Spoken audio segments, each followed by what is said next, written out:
బంగారు కొండ సడి చేయకుండా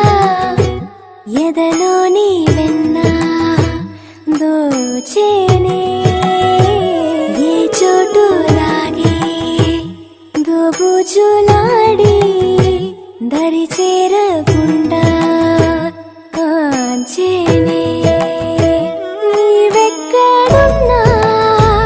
కనిపెట్టలేనే కనిపించవే